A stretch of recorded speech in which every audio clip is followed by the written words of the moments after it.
자, 안녕하십니까. 글로벌 디펜스 뉴스 팬 여러분. 생명을 살린 방송, 나라를 살린 방송, 세상을 살린 방송, 영혼을 깨우는 방송, 글로벌 디펜스 뉴스 GDN은요, 갓 디펜스 네이션 코리아, 하나님이 보호하시는 나라다, 대한민국, 우리 종국 주사파 어리석은 인간들이여, 지옥의 불구덩이에 떨어질 시간이 다 왔다. 제깍제깍제깍. 자, 지옥행 열차가 출발합니다. 종국 주사파 어리석은 인간들 빨리 탑승하시기 바랍니다. 자, 오늘은요, 6.25 발발 70주년입니다. 6.25 노래 중에 유명한 게 있죠. 전우의 시체를 넘고 넘어 앞으로 앞으로 낙동강아 잘 있거라 우리는 전진한다. 또 낙동강 6.25 관련 노래가 뭐가 있죠? 잊으랴 어찌 우리 그날을 조국의 원수들이 짓밟아 오던 날을 맨주먹 불끈 쥐고 적들을 막아내요. 자, 이런 노래들이 있습니다. 자, 그래서 오늘은 저희가 6.25 관련 이야기를 하려고 하는데요. 홀리원 코리아 TV라는 곳이 있습니다. 지금 구독자가 452명밖에 안 되는데 여러분께서 홀리원 코리아 TV에 가셔서 구독 신청해 주시고 좋아요를 많이 눌러 주시기 바랍니다. 이 홀리원 코리아 TV가 어떤 곳이냐면 우리 이제 자라나는 미래 세대 청소년 우리 어린이들한테 바른 역사를 가르쳐 주기 위해 가지고 이 유튜브 방송도 하고 지금 책도 만들고 하는데 오늘은 유튜브 방송으로 한번 소개를 해드리겠습니다. 자, 누가 왜 일으킨 전쟁일까? 이 남침 증거 5가지. 자, 첫 번째 이야기 한번 들어보겠습니다.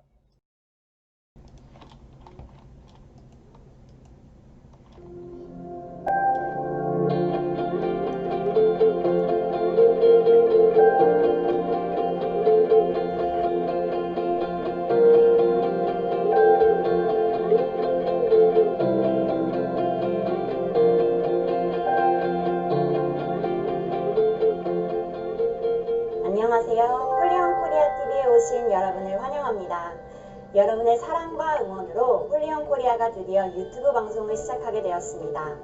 홀리원 코리아 TV는 홀리원 코리아의 도슨트가 한국의 역사에 대해 사진, 교과서와 같은 교육 자료와 박물관, 기념관을 방문하는 현장 체험 학습을 통해 교육 콘텐츠를 다각적인 방법으로 알기 쉽게 설명해드리는 채널입니다.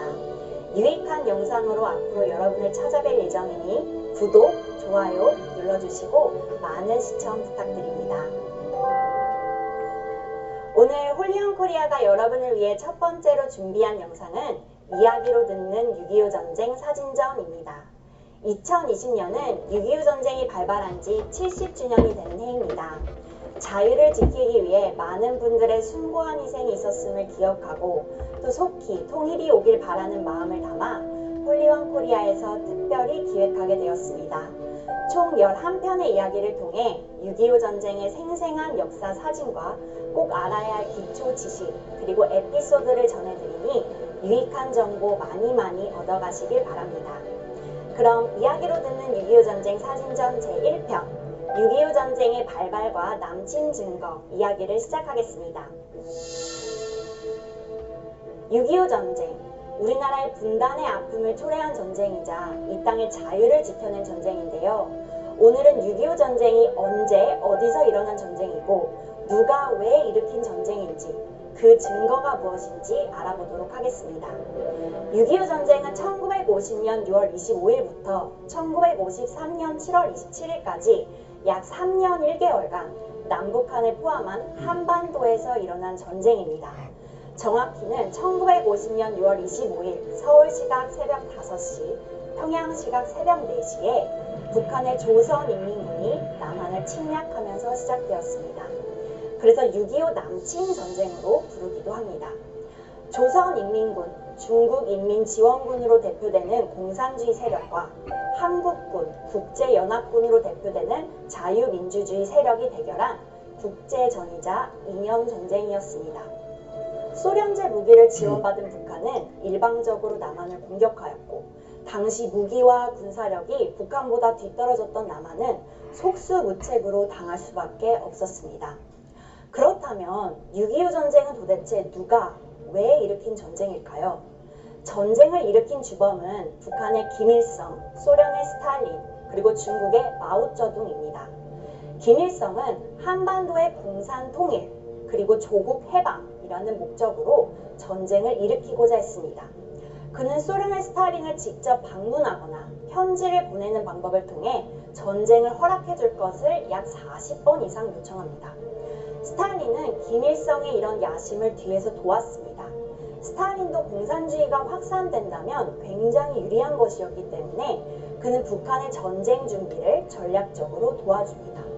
소련의 군사 고문단을 북한에 파견하여 전쟁 전략을 구상해 주었고 T-34와 같은 탱크와 각종 무기를 지원하였습니다. 마오쩌둥 또한 북한이 군사적으로 밀릴 경우 또 미군이 이 전쟁에 참전할 경우 중국인민지원군을 파견해 준다며 지원을 약속하였습니다. 그렇다면 북한의 김일성, 소련의 스탈린, 중국의 마오쩌둥이 전쟁을 모의한 구체적인 증거에는 무엇이 있을까요? 5가지를 소개해 드리겠습니다. 첫 번째는 러시아, 옛날 소련에서 공개한 극비 문서입니다. 1991년 소련이 멸망하면서 이후 러시아 정부가 수립됩니다. 그리고 3년 후 대한민국 대통령이었던 김영삼 대통령은 1994년 러시아를 방문했습니다. 당시 러시아 옐친 대통령은 김영삼 대통령에게 6.25 전쟁 관련된 비밀 문서를 제공하였는데요. 이 문서들을 통해 남침의 증거가 분명히 드러나게 되었습니다. 여기에는 1949년 1월부터 1953년 8월까지 김일성, 스탈린, 마오쩌둥이 주고받은 문서가 수록되어 있으며 김일성의 남침 계획, 스탈린의 3단계 지원 계획, 중국군의 개입 계획 등이 담겨 있습니다. 두 번째 증거는 선제 타격 작전 계획 상황도입니다.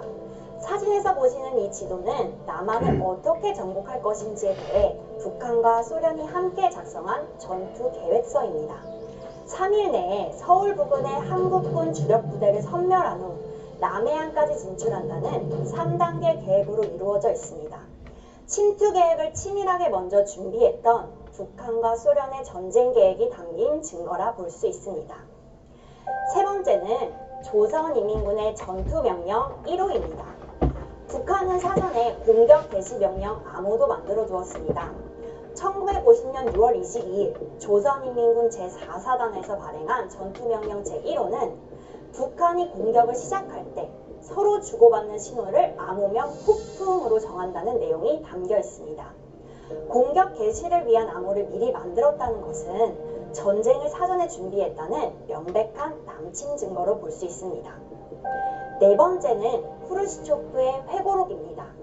소련 공산당 서기장이었던 후르시초프는 그의 회고록에서 김일성이 스탈린을 방문해 남한 침략에 대한 허락과 지원을 요청한 사실을 폭로했습니다. 공산당 간부였던 또 스탈린의 측근이었던 후르시초프의 증언은 6.25 전쟁이 북한과 소련이 계획했다는 사실을 더 명백히 보여주는 역사적 자료입니다. 마지막 5번째는 러시아 중학교 조국사 교과서입니다. 1992년 발간된 러시아 중학교 2학년 교과서에는 김일성이 남한을 침략하기 위해 스탈린과 소련 공산당을 설득하였으며 전쟁이 개시되기 직전 군사 기동 연습을 한다는 구실로 조선인민군에게 전투태세를 갖추고 남쪽으로 전진하라는 명령을 내린 정황 등을 서술하고 있습니다. 자, 지금까지 6.25 전쟁의 발발과 남침의 증거에 대한 이야기를 소개해드렸는데요. 여러분 도움이 되셨나요? 이야기로 듣는 6.25 전쟁 사진전 다음 편도 기대해주세요. 그리고 홀리온 코리아 TV 구독, 좋아요 누르시는 것도 잊지 마세요. 감사합니다.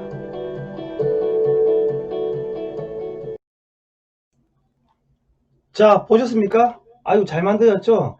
여러분 그거 꼭 가셔가지고 좋아요 눌러주시고 구독 신청 눌러주시기 바랍니다. 자, 이제 요거는 여기까지 하고 그 다음 편을 한번 볼까요?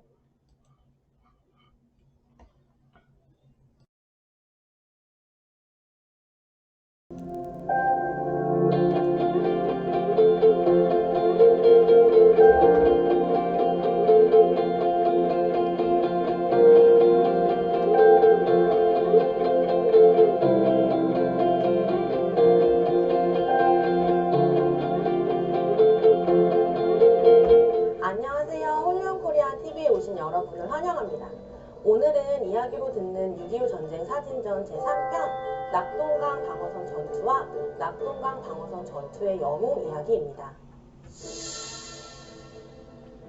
남한은 6.25 전쟁이 발발한 지 3일 만에 조선인민군에게 서울을 빼앗기고 약 1개월 만에 국토의 90%를 점령당했습니다. 보이시는 그림과 같이 대한민국은 낙동강 방어선을 마지막으로 영원히 지구상에서 사라지게 될 위기에 처하고 맙니다. 매일 500명에서 3,000명의 새로운 병사들이 이 낙동강 전선을 지키기 위해 투입되었고 수많은 군인들이 온몸으로 총알을 막아내며 나라를 지켰습니다. 한국군과 국제연합군은 240km의 낙동강 방어선을 구축하였고 군인뿐만 아니라 경찰, 학도병, 노무자 등 온 국민이 함께 방어선을 지키고 있었습니다. 이 치열했던 낙동강 방어선 전투에서 우리 군인들과 장군들은 과연 어떤 각오로 싸웠을까요? 많은 훌륭하신 분들이 계시지만 오늘 설명해드릴 분들은 백선엽 장군과 워커 장군입니다. 먼저 백선엽 장군에 대해 알아보겠습니다. 사진으로 보고 계시는 백선엽 장군은 6.25 전쟁 중 가장 치열했던 전투 중 하나로 손꼽히는 1950년 8월 1일부터 9월 24일까지 있었던 다부동 전투의 지휘를 하신 분입니다. 사단장의 죽음은 전투의 패배와 같았기 때문에 사단장은 보통 전쟁터에서 멀리 떨어져 전투를 지휘했습니다. 그런데 놀랍게도 백선엽 장군은 이 전투에서 병사들을 이끌고 제일 앞에서 싸웠습니다. 백선엽 장군은 왜 그랬을까요? 백선엽 장군이 전투장에 가보니 고립된 고지에 식량까지 끊겨 국군들이 이틀째 물 한 모금도 마시지 못한 상태였습니다. 심지어 계속되는 격렬한 싸움에 지쳐 도망가는 병사들이 발생하기도 합니다. 백선엽 장군은 겁에 질린 병사들을 앉혀놓고 다음과 같은 명언으로 병사들의 사기를 올렸습니다. 그동안 잘 싸워줘 고맙습니다. 그러나 우리는 여기서 더 후퇴할 장소가 없습니다. 더 밀리면 이제 망국입니다. 우리가 더 갈 곳은 저 바다밖에 없습니다. 미군은 우리를 믿고 싸우는데 우리가 후퇴할 수는 없습니다. 대한 남아로서 다시 싸웁시다. 내가 선두에 서서 돌격하겠습니다. 내가 후퇴하면 나를 쏘십시오. 백선엽 장군의 이 명언으로 힘을 얻은 국군들은 새로운 각오로 전투에 임했습니다. 그 결과 다시 고지를 재탈환할 수 있었고 낙동강 전선의 중요한 요충지를 지켜낼 수 있었습니다. 두 번째 소개해드릴 분은 월턴 해리스 워커 장군입니다. 워커 장군은 자신의 조국도 아닌 대한민국에서 대한민국의 자유를 지키기 위해 생명을 바쳤습니다. 그의 각오는 죽음으로 나라를 지키는 것이었습니다. 워커 장군은 한 치의 땅이라도 적에게 빼앗기면 수많은 적의 죽음이 있으니 끝까지 싸워야 한다고 하며 죽음으로 이 땅을 지켜내자고 외쳤습니다. 이렇게 낙동강 방어선을 성공적으로 지켰던 워커 장군은 1950년 12월 23일 너무나도 안타깝게 목숨을 잃게 됩니다. 병사들을 돌아보며 격려한 후 아들 샘 워커의 은성무공 훈장 수여식을 축하하기 위해 가던 도중 마주오던 트럭과 충돌하면서 벌어진 교통사고였습니다. 워커 장군은 안타깝게 돌아가셨지만 그의 아들은 전쟁이 끝날 때까지 대한민국에 남아 전선에 복무하였습니다. 워커 부자는 훗날 미국 육군 사상 최초로 부자 대장 탄생이라는 자랑스러운 역사를 만들었습니다. 이처럼 많은 사람들이 나라를 지켜내기 위해 생명을 건 싸움을 하고 있었습니다. 그럼에도 불구하고 낙동강 방어선을 지키고 있는 대한민국의 처지는 마치 언제 꺼질지 모르는 바람 앞에 촛불 같았습니다. 이러한 상황 속에서 대한민국을 지키기 위해 전투 외에 우리 선조들이 한 일은 또 무엇이 있었을까요? 바로 하나님 앞에 기도로 매달린 것입니다. 이 당시 조선인민군은 군사의 수, 대포, 전투기, 전함 모든 것이 대한민국보다 훨씬 많고 우수했습니다. 그때 우리나라의 최초의 구국기도회가 열리게 됩니다. 이승만 대통령이 영남 지역에 있던 목사님들께 한 기도 요청으로 일어난 기도회였습니다. 지금 공산 세력들이 당장이라도 낙동강 방어선을 뚫고 들어오기만 하면 대한민국이 공산화되는 것은 시간 문제입니다. 그렇기 때문에 저 낙동강 방어선에 진을 치고 있는 공산 세력들을 모조리 멸망시키기 위해서는 저 오키나와에서 B-29 폭격기가 떠서 융단 폭격을 해야 합니다. 하지만 지금 계속되는 장마와 악천후의 날씨 때문에 폭격기가 뜨지 못하고 있습니다. 그러니 하나님께서 좋은 날씨를 주시도록 기도해 주십시오. 이승만 대통령과 그곳에 모인 목사님들은 온 힘을 다해 간절히 기도했습니다. 기도가 끝나자 기적이 일어났습니다. 놀랍게도 방어선 상공의 하늘이 구름 한 점 없는 회청한 날씨로 변한 것입니다. 폭격기 99개는 무사히 이륙했고 보이는 사진과 같이 조선인민군이 대거 집결해 있던 외관 서북방 지역에 융단 폭격을 하게 되어 감사하게도 낙동강 방어선을 지켜낼 수 있었습니다. 이때 폭격기가 하루나 이틀만 늦었어도 이미 방어선은 무너지고 대한민국은 공산국가가 되었을지도 모른다고 합니다. 나라와 민족을 위한 기도가 위기의 대한민국을 구한 위대한 순간이었습니다. 감사합니다. 지금까지 홀리원코리아 TV였습니다. 이야기로 듣는 6.25 전쟁 사진전 다음 편도 기대해주세요. 홀리원코리아 TV 구독, 좋아요 아직 누르지 않으신 분들은 클릭 누르는 거 잊지 마세요.